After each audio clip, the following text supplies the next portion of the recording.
Salamlar hər kəsə. Bugün sizinlə 5 oxuma vərdişindən danışacağıq, hansı ki siz bilmədən balınızı aşağı salır.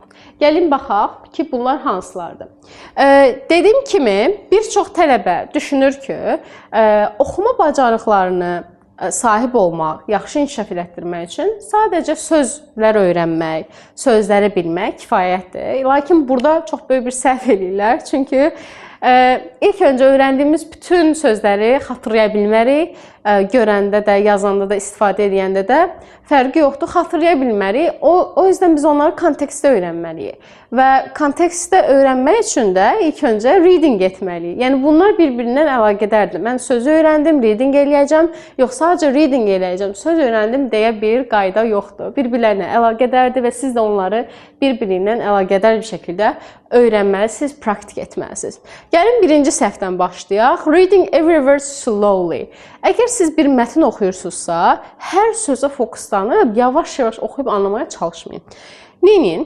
İlk öncə əsas ideyanı tapın və daha sonra lazım olan detallara fokuslanın. Yəni birinci əsas ideya, daha sonra lazım olan detallara fokuslanmaq. Yəni əslində burada sizə heç vocabulary bir şey etmir. Əsas main idea, then we just read carefully. İkinci məsələ nədir? Tərcümə etmək. Bilin ki, əgər siz davamlı bir şəkildə mətnləri, oxuduğunuz mətnləri, dinlədiyiniz mətnləri davamlı bir şəkildə tərcümə eləsiniz, biliniz ki, sizin ingilis diliniz təəssüf ki, inkişaf etməyi bilməyəcək. Nəyə görə? Çünki tərcümə sizi, beyninizi ingilis dilini və ümumiyyətlə hər hansısa bir dili proses etməyin qabağını alır. Yəni ki, beyninizi istifadə eləməyinizi, o dildə düşünməyinizin qabağını alır. Ona görə çalışın ki, ətrafındakı cümlələri oxuyasınız, mənanı tutasınız və oxumağa davam edəsiniz. Yəni ki, tərcümə etmədən, sadəcə mənanı tutmağa, bəzi sözləri təxmin etməyə çalışın, lakin tərcümə etməyə çalışmayın. Digər oxuma vərdişi hansıdır ki, sizin balınızı aşağı salır? Qrammatika ipucularını yəni ignore etmək, belə deyək, vecə almamaq. Bu nə deməkdir? Məsələn, notice whether the missing word should be a noun, verb, adjective or adverb. Əgər siz söz ailə qruplarını bilsəniz və qrammatik cəhətdən bir sözün, məsələn, boşluğu olan sözün dayanma yerinə görə sizdən isim mi tələb eləyirlər, feil mi tələb eləyirlər, yoxsa adjective mi, sifət mi, zəfli mi, bunu tələb eləyirlər, siz artıq biləcəksiniz və ona uyğun sözü gedib axtaracaqsınız. Hansı ki, bu Duolingo'da oxuma suallarından biridir, reading section'da olan suallardan biridir. Finding the missing word, yəni ki, boşluq verirlər və siz boşluğu doldurmalısınız və bu halda sizə qrammatika əslində kömək edir. Qrammatika hər şey deyil, amma qrammatikanı da ignore etməmək lazımdır təbii ki də. Dördüncü səhv nədir?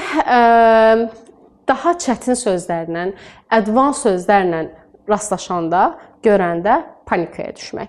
Və tələbələr bir çoxu düşünür ki, əgər bir cümlədə və ya bir mətndə mən bir çətin sözü başa düşmürəmsə, mənim ingilis dilim zəifdir, mən başa düşə bilmirəm, mən oxuya bilmirəm və nə edirlər? Dayandırırlar oxumağı.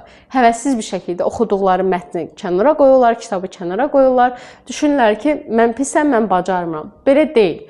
Yəni ki, yanınızda qalsın ki, you don't need to understand every word to understand the passage. Focus on the overall message. Yəni ki, sadəcə ümumi mənaya köklənin, ümumi başa düşməyə çalışın. Əlbəttə ki, orada sözlər olacaq ki, siz başa düşəcəksiniz. Bu qeyri-mümkündür ki, hər şey başa düşməyəsiniz.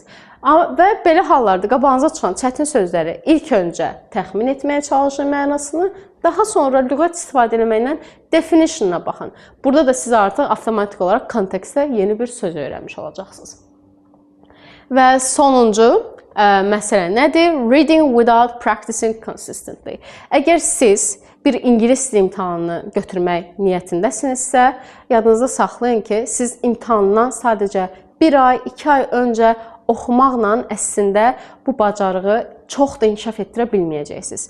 Nəyə görə? Çünki siz əslində davamlı bir şəkildə ingilis dilini özünüzü, ətrafınızı ingilis dilinə sarmalısınız. Bu nə deməkdir? Davamlı bir şəkildə ingilis dilində materiallar dinləməlisiniz, davamlı bir şəkildə oxumalar etməlisiniz və əslində bilinməyən məsələ də budur. Sizə bunlar kömək olur. Nəinki imtahandan sadəcə 1-2 ay öncə çalışmaqlar. Çünki bu halda siz çox kontekst mənimsəyirsiniz, çoxlu sözlər görürsünüz kontekstdə və imtahanda olanda sadəcə xatırlamaqla olur. Xatırlamaqla düzgün cavabı belə tapa bilərsiniz.